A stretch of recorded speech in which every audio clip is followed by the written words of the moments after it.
I, 29 male, knew it was coming. The signs were everywhere for the past 2 months. My girlfriend, Natalie, 27, had been pulling the slow fade, and I'd been preparing accordingly. We'd been together 3 years, living together for 2. Started great. She was fun, ambitious, worked in pharmaceutical sales. I'm an HVAC technician, good money, stable work. We split rent on a decent townhouse. Her name on the lease, since her credit was better when we moved in. The change started in September. Suddenly, she was working late, 3 nights a week. Her phone became Fort Knox. She'd angle the screen away when texting. Started new skincare routines. Bought expensive lingerie that I never saw her wear. Classic signs. But the real tell? She stopped fighting with me. We used to bicker about normal stuff, dishes, what to watch, where to eat. Now, nothing. Just this polite distance. Like I was a roommate she tolerated. 3 weeks ago, I overheard her on the phone with her friend Bethany. She thought I was in the shower, but I'd come back for my wallet. I just need to find the right time to tell him. It's not fair to keep stringing him along. No, there's nobody else. I just don't feel it anymore. He's sweet, but he's so predictable. Same job, same routine, same everything. I need someone more ambitious. That's when I started planning. First, I found a studio apartment. Month-to-month lease, available immediately. $950 per month, utilities included. Signed it last Monday, got the keys Tuesday. Second, I started moving stuff. Not obvious things, just items she'd never notice. My tools from the garage. Winter clothes from the back of the closet. Important documents. My grandmother's recipe box. Spread it over 2 weeks, couple items per day.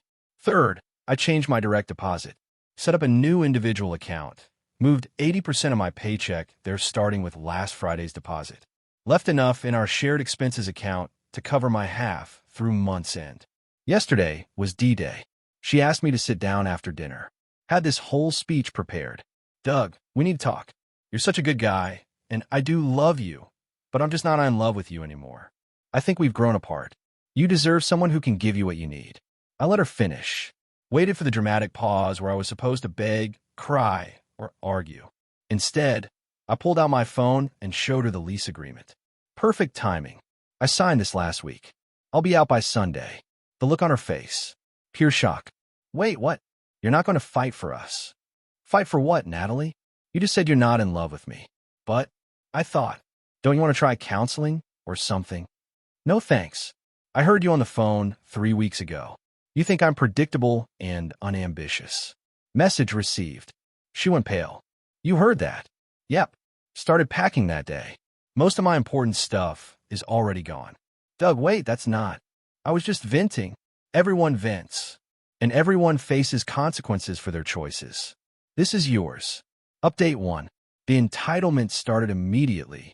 After the initial shock wore off, Natalie switched tactics. Suddenly, I was abandoning her. The rent was due in 2 weeks, and surprise, surprise, she couldn't afford the full $1,800 alone on her salary. You can't just leave me with this lease. We're partners. Were. Past tense. You ended that partnership 5 minutes ago. But I need time to find a roommate. You've had 3 weeks since you decided you weren't in love with me. That was your time. She tried tears next, then anger, then bargaining. The whole grief cycle in about an hour. That night, she called her mom, Patricia. I could hear the conversation from the bedroom while packing. He's been planning this for weeks, Mom. Behind my back. No, I told him I wasn't in love with him anymore. What do you mean, what did I expect? You should fight for me. Even her mom wasn't buying it. Saturday morning, Bethany showed up, the friend from the phone call. She tried to play mediator. Doug, don't you think you're being a bit harsh? Natalie's just confused.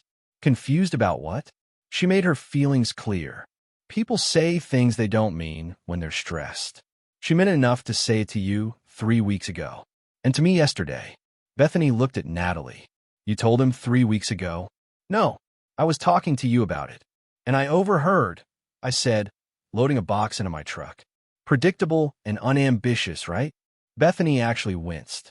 Nat, you said that. The best part came when Natalie posted on social media. This vague thing about when people show their true colors and betrayal from unexpected places. Her comments blew up with sympathy until I posted my own status. When she says she's not in love with you anymore, but gets mad when you don't beg her to stay. Some people really think consequences don't apply to them. Anyway, check out my new bachelor pad. House. Attached a photo of my studio keys. Her friend Jessica commented, "Wait, SHE broke up with you?" I replied, "Yesterday." Said she wasn't in love with me anymore. I respected her decision and left. Now I'm the bad guy, apparently man shrugging. The narrative flipped real quick. Update 2. Sunday was move-out day, and Natalie pulled out all the stops. I showed up at 8 a.m. with my buddy Keith and his truck to get the furniture I'd bought. Natalie was waiting, dressed in my old college t-shirt and those shorts I always liked. Hair done, makeup perfect, playing Spotify playlist of our songs. "Doug, can we please talk about this?" We did talk. You said you weren't in love with me. But I didn't mean it like that. How many ways are there to mean it? She tried to block me from taking the TV. You can't take that. We bought it together. I pulled out my phone, showed her the Best Buy receipt. I bought it. My credit card. My rewards account. March 2023. But we watched our shows on it. Keith actually laughed. That's not how ownership works. Then came the nuclear option. As we were loading the couch, mine, bought before we met, she said loudly enough for neighbors to hear, "I can't believe you're doing this after I supported you through your depression last year." I stopped, set the couch down, turned to face her. "What depression? You mean when my dad had cancer and I was stressed? The 3 weeks where you complained I was being a downer and went to stay with Bethany." Mrs. Rodriguez from next door was watching from her garden. She knew the real story. I'd helped her with her AC unit during that time, while Natalie was MIA. "That's not what happened." Natalie protested. Mrs. Rodriguez spoke up. "Actually, dear, I remember you being gone those weeks. Doug fixed my cooling system and wouldn't take payment because he said he needed the distraction." Natalie's face went red. "This isn't your business." "Then don't air it in the front yard," Mrs. Rodriguez shot back. We loaded the truck. I left the things that were genuinely hers or gifts I'd given her. Fair's fair. But everything I paid for? Gone. The PlayStation? Mine. The coffee maker? Mine. The good sheets? Mine. The Instant Pot? Mine. The TV mount? Keith loosened the screws while I held the TV. Mine. She stood there watching her furnished living room become progressively emptier. "You planned all this. You've been planning to humiliate me." "No. I planned to protect myself when you inevitably decided I wasn't enough. Turns out I was. Right. I hope you're happy living in your sad, little apartment alone. Happier than living with someone who's not in love with me." Update 3. The real entitlement showed up Monday morning. I woke up to 18 missed calls. Not from Natalie, from her mother Patricia. Finally answered on the 19th. "Douglas, what you're doing to my daughter is financial abuse. Good morning to you too, Patricia. She can't afford that place alone." Then she should have thought about that before ending the relationship. You manipulated her into breaking up with you, so you could leave guilt-free. I actually laughed. I manipulated her into telling me she's not in love with me? How would that even work?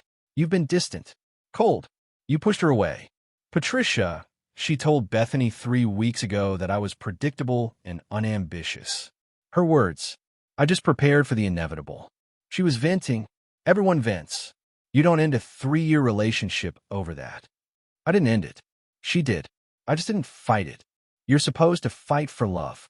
She specifically said she's not in love with me. Fighting for something that doesn't exist seems pretty stupid. She hung up on me. Tuesday, Natalie showed up at my work. Full drama mode. Crying in the parking lot when I came out for lunch.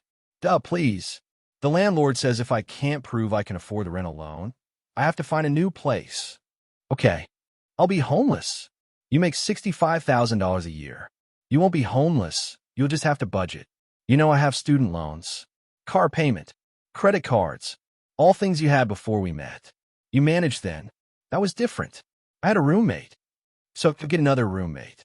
I can't just live with a stranger, then live with Bethany, or your mom, or figure it out like an adult." My supervisor, Tony, came out. "Everything okay here?" "My ex is having trouble adulting," I said. Natalie turned on the waterworks harder. "He abandoned me with a lease I can't afford." Tony, who'd been through a rough divorce, just looked at her. Ma'am, you broke up with him, right? That's not the point. Kinda seems like exactly the point. She left, but not before sending a Venmo request for $900, half of next month's rent. I declined it with a note, not in love with this request. Keith screenshotted it when she posted about it on social media. The comments were brutal. Girl, you broke up with him. Why would he pay half the rent for a place he doesn't live in? This is embarrassing. Delete this. She deleted it within an hour. Update 4. Wednesday night. The real reason for everything became clear. Keith sent me a screenshot from Instagram. Natalie with some guy at a wine bar. Captioned, "Sometimes the universe removes people to make room for better things. 2 hearts." The guy looked familiar. Took me a minute. Then it hit me. Mitchell, her mentor from work.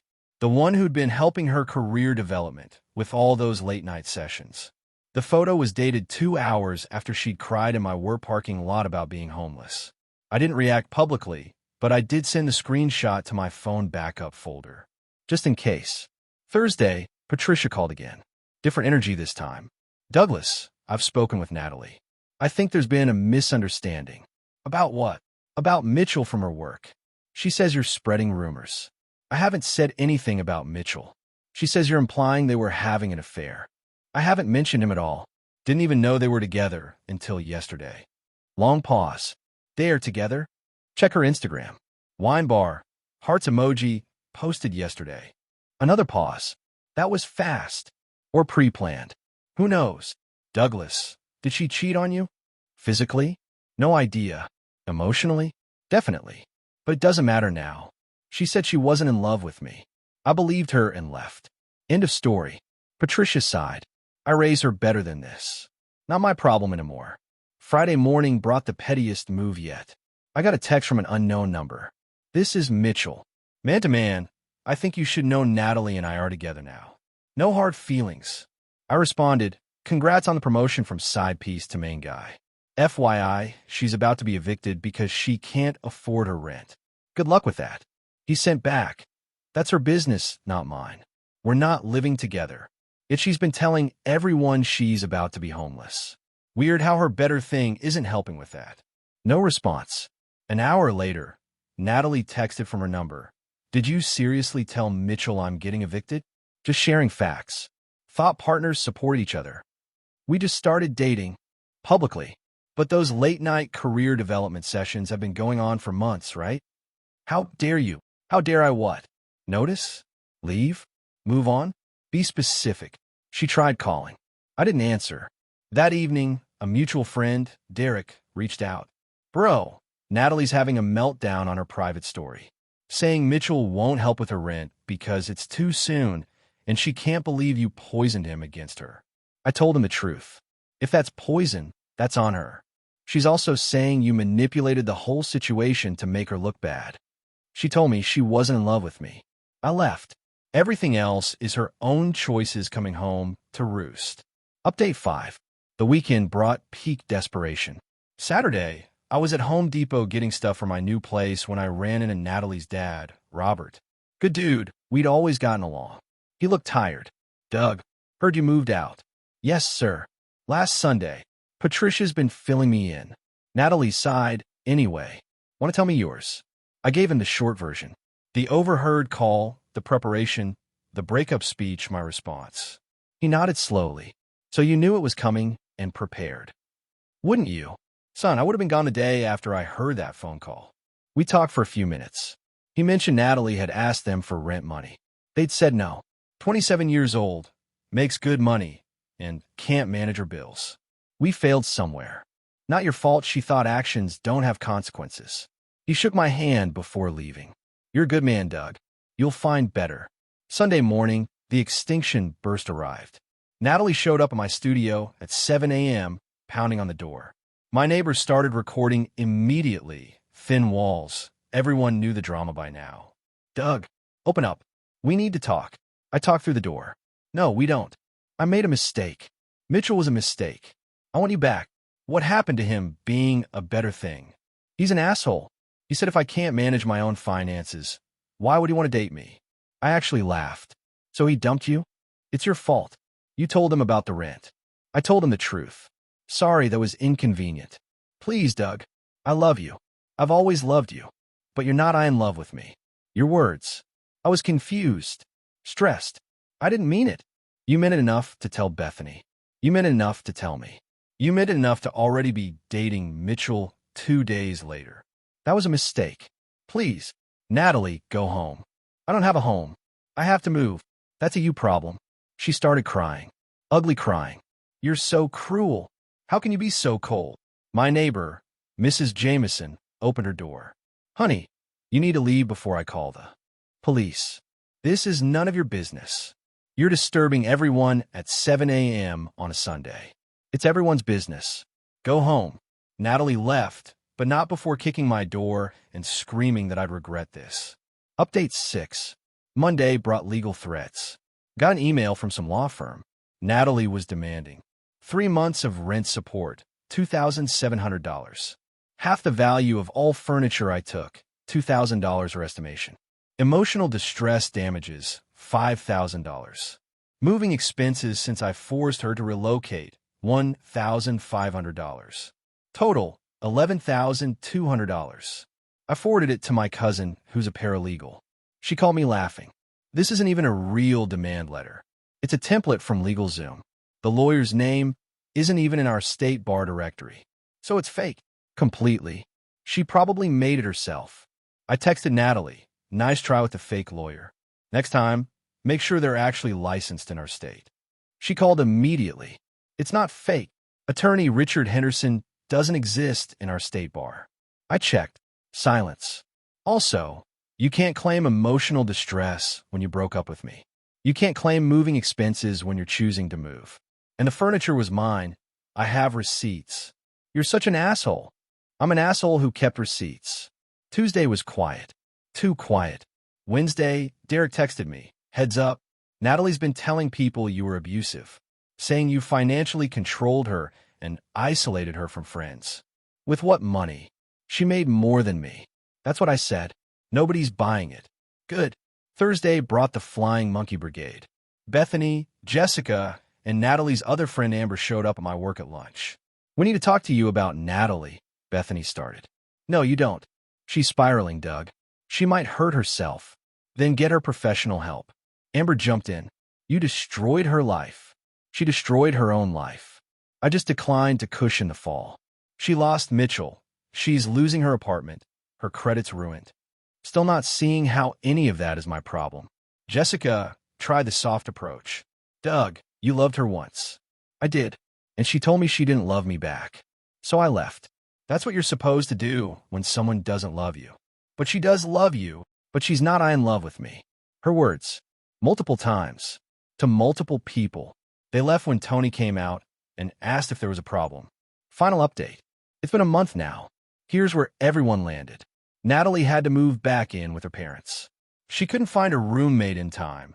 Apparently, she'd burned bridges with most of her friends by trying to borrow rent money and couldn't qualify for a cheaper place on her own due to her credit card debt.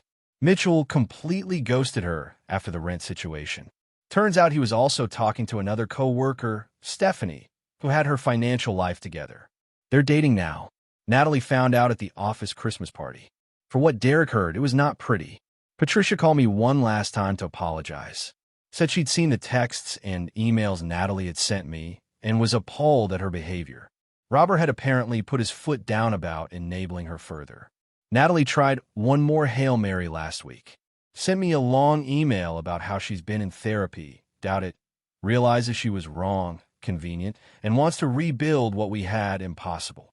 I replied with 2 words, no thanks.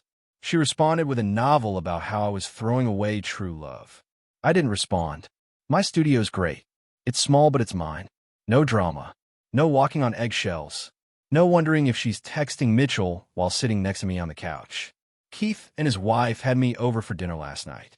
His wife's friend Allison was there. Kindergarten teacher, loves hiking, has her life together. We're getting coffee Sunday. Life's funny. Natalie thought I was predictable and unambitious. Turns out being predictable means being reliable. Being unambitious means being content with a good job and simple life instead of chasing Instagram fantasies. She wanted someone more exciting. She got Mitchell for about a week. Now she's got her childhood bedroom and a bunch of debt.